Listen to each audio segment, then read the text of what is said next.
Durante a minha infância eu consumia basicamente produtos de origem animal e ultraprocessados. Na verdade, basicamente era ultraprocessados mesmo. Eu comia muito biscoito, congelados, pizza, lasanha, isso era meu almoço e minha janta todos os dias, sabe? Refri, eu tomava cerca de 2 litros de refri por dia todos os dias. Aí no que eu fiquei Como a adolescente, gente cresce e fica vivo, né? pois é, a máquina humana ela é muito forte, né? Aguenta porrada. Aí na adolescência eu comecei a malhar e eu tinha a ideia padrão, igual das pessoas, que a alimentação saudável para academia é arroz, batata doce e carne, né? Produtos de origem animal, assim, uma minúscula variedade, diversidade de plantas integrais, muitos produtos de origem animal e muita proteína e gordura também, uma fixação muito grande assim na questão do excesso da proteína e da gordura também. Então eu passei a me alimentar dessa forma, o que sinceramente em relação ao que eu me alimentava antes estava saudável. Estava consumindo mais vegetais, até mais alimentos integrais mesmo que de origem animal, né? E obtive ganhos assim em relação à musculação, mas não em relação à minha saúde. Meu bem-estar, minha disposição não foram melhorados com esse tipo de alimentação. Até que no final do ano de 2018 eu tive apendicite. Foi a primeira coisa assim chocante em relação à minha saúde. Eu fiquei internado, né? Fiz a cirurgia, retirei o apêndice e 3 meses depois eu desenvolvi a diabetes tipo 1. No caso foi em novembro de 2018, Depois da remoção do apêndice. depois da remoção do apêndice. Provavelmente eu Tem vídeo lá no canal principal, pessoal, sobre a remoção do apêndice e o aumento de incidência de doenças crônicas pelo apêndice ser o berço da microbiota. Mas corre lá no card, na descrição aqui. Não, exatamente. A minha digestão, inclusive, depois disso ficou bem bizarra, viu? Eu acredito que seja por causa disso. Era tipo um backup de bactérias, né? Eu perdi ele.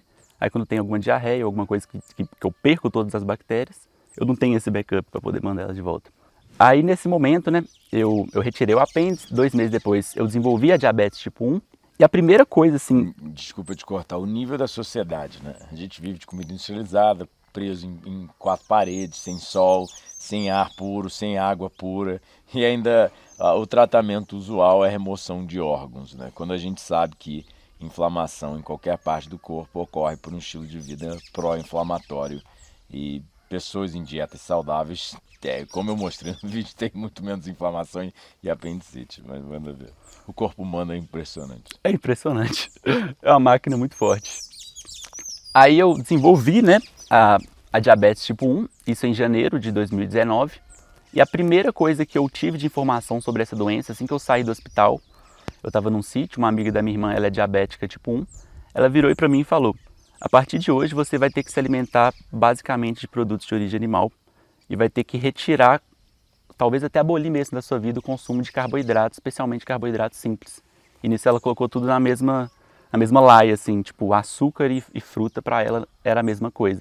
E assim, eu completamente fragilizado, sensibilizado por conta do diagnóstico, no momento de instabilidade até emocional, já saí do hospital com essa informação, né? Como que isso poderia ter modificado completamente a forma como eu ia me alimentar daí para frente. Mas acabou que pesquisando muito e vivenciando também, eu acabei descobrindo esse outro ramo, que seria a alimentação vegetal integral e polipídica, né, para o tratamento da diabetes. Mas isso já tinha quase 1 ano que eu estava me alimentando da forma como ela me falou, assim, embasado em produtos de origem animal. E como que você se sentia, né? E como que era o controle glicêmico, etc. E você conseguia realmente remover todo tipo de carboidrato? Porque realmente deve ser alucinante para a mente tentar reduzir o consumo de carboidrato, né? Uma vez eu tentei reduzir o consumo de fruta e aumentar o consumo de carboidrato complexo, só para ficar um pouco mais pesado, consumindo mais feijão. Cara, já é uma tristeza, assim, parece que fruta falta no meu dia. Minha alma clamava, eu falei, não, eu não quero ficar pesado não, eu prefiro me sentir bem, sabe? Sim. Nossa, eu costumo falar que atualmente eu estou experimentando também com uma refeição cozida no dia, né? E é tipo jogar um pau na engrenagem, sabe? Eu tô funcionando, eu tô fluindo, aí eu como cozido, dependendo até durmo depois, assim, tipo 1 hora depois. Porque eu tô numa velocidade, eu tô num ritmo, isso tanto fisicamente quanto mentalmente, né? E ele é abruptamente diminuído, assim, quando eu tá com um carboidrato complexo. E nesse caso, quando eu estava transitando, né, para alimentação, nesse caso embasado em produtos de origem animal, quando eu fiquei diabético, eu até tive um controle bom, na verdade. Um controle bom. A alimentação low carb ela é boa no sentido do curtíssimo prazo, né, de reduzir ali as glicemias, a hemoglobina glicada. Mas a gente sabe que a questão da disposição, do bem-estar e principalmente da saúde a médio e longo prazo, elas são muito prejudicadas, né? Isso é um fator muito interessante e importante a gente considerar, que eu sempre cito para diabéticos e para pessoas que perguntam em geral. Saúde é produzida por vida saudável. São inúmeros fatores. Então, o que a gente tem que compreender é que um biomarcador não é tudo para um diabético. Óbvio, o diabético vai se preocupar mais com a glicemia, com a hemoglobina glicada, com a glicemia pós-prandial, como a gente chama, mas ainda assim, ou seja, a glicemia pós a refeição, mas ainda assim, marcadores inflamatórios, níveis de antioxidantes séricos no sangue, vários outros biomarcadores, seu IMC, percentual de gordura, um monte de outros biomarcadores são importantes para o diabético e para o controle glicêmico. Então, quando as pessoas pegam uma visão míope e só, eu estou fazendo low carb, mas minha glicemia está controlada, então eu reverti minha diabetes, eu estou controlando ela. Mas todos os outros fatores de riscos de doenças crônicas para desenvolvimento e até mesmo para piora da sua diabetes, de acordo com a literatura, continuam se proliferando, né? Então, assim, é uma visão muito míope, sabe? Olhar, porque tem muito paciente que às vezes é diabético e fala, pô, mas quando eu consumo fruta aumenta a minha glicemia. Óbvio, você já está com resistência insulínica, você levou 20, 30, 40, 50 anos desenvolvendo uma resistência insulínica. Você não vai querer introduzir um alimento saudável agora e achar que sua glicemia vai lá no chão, porque realmente é carboidrato, vai subir a glicemia. Entretanto, né, é só isso que eu quero, a gente vai falar mais sobre depois, mas lembre-se, pessoal, controle glicêmico não é só relativo aos níveis de glicemia ali que você aparece, né? Quando você consumir muita gordura, baixo nível de antioxidantes, entre outros fatores, vão prejudicar o controle glicêmico. Você só não vai estar vendo, né? Por causa da diferença entre o sintoma e a patologia em si. Que o sintoma é a glicemia alta, a patologia é a intolerância ao carboidrato. Exatamente. Muitas pessoas com diabetes, elas tendem a achar que elas são a diabetes, né? Elas controlando a diabetes ali, tá tudo certo, o resto da saúde delas. Não tem qualquer outro problema. Exatamente. Se fosse assim, tava muito fácil. A pessoa que não tem diabetes, então, ela não precisava fazer nada, né? Exatamente. Mas as pessoas não entendem que injeção exógena até de insulina tem dados sobre aumentando a incidência de câncer, acho que no fígado, por exemplo. Oh. Né? A gente sabe que diabéticos, por exemplo, sofrem mais de doença cardiovascular, de câncer, de hipertensão. As pessoas não entendem que doença anda lado a lado. Não existe a pessoa ser diabética e ela ter todo o resto saudável. Não existe a pessoa ter câncer e ter todo o resto saudável. Então, quanto mais saudável você é e mais saúde você produz, entende? Não é só um biomarcador que te define. Sim, com certeza. E essa questão da resistência à insulina que você falou, da gordura também, é o ponto mais, é a chave, assim, é o ponto mais relevante talvez disso tudo, viu? Será que a gente entra em termos numéricos? Claro, manda ver.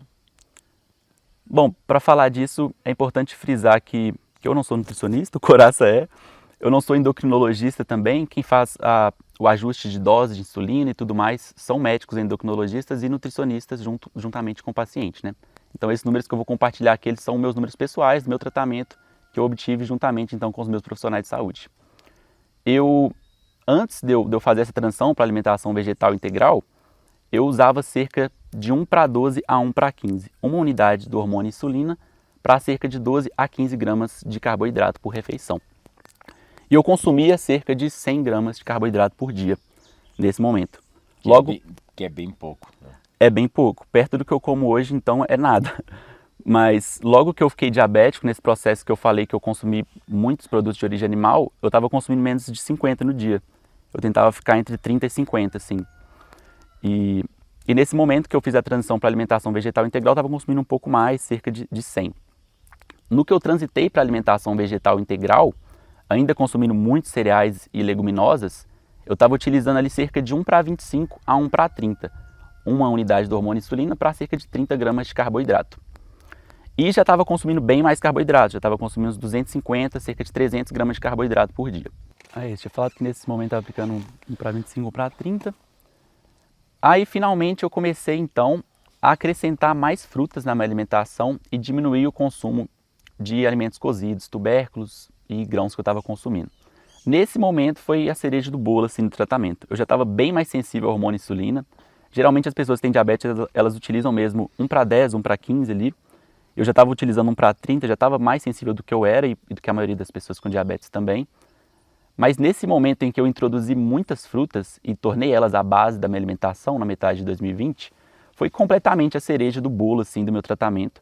Inclusive, em alguns momentos eu tinha a impressão que eu ia deixar de ser diabético, mesmo sabendo que sendo diabético tipo 1 isso não seria possível. Mas o uso E de a gente vai insulina... conversar sobre isso, sobre o artigo do longo e regeneração de células beta-pancreáticas, né? Mas vamos lá. Fica aí até o final para você aprender um pouco mais. Sim. Aí nesse momento, assim, eu comecei a fazer muitas hipoglicemias, algumas severas até, a ponto de quase precisar de hospitalização mesmo.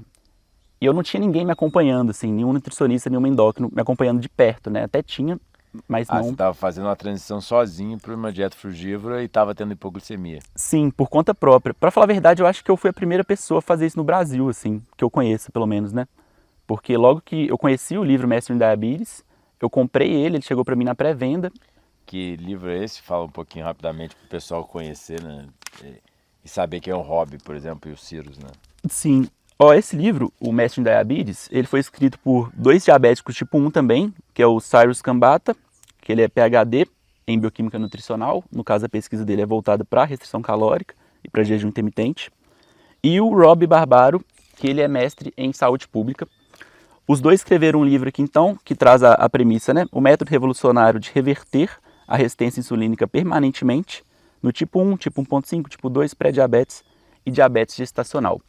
E eles fazem isso, essa reversão, eles promovem um estilo de vida embasado em plantas integrais, hipolipídico, né, baixo em gorduras totais, também somado a outras práticas, dormir cedo, ter mais contato com a natureza e também o jejum intermitente. Os dois, o Cirrus é diabético tipo 1, assim como o Hobby.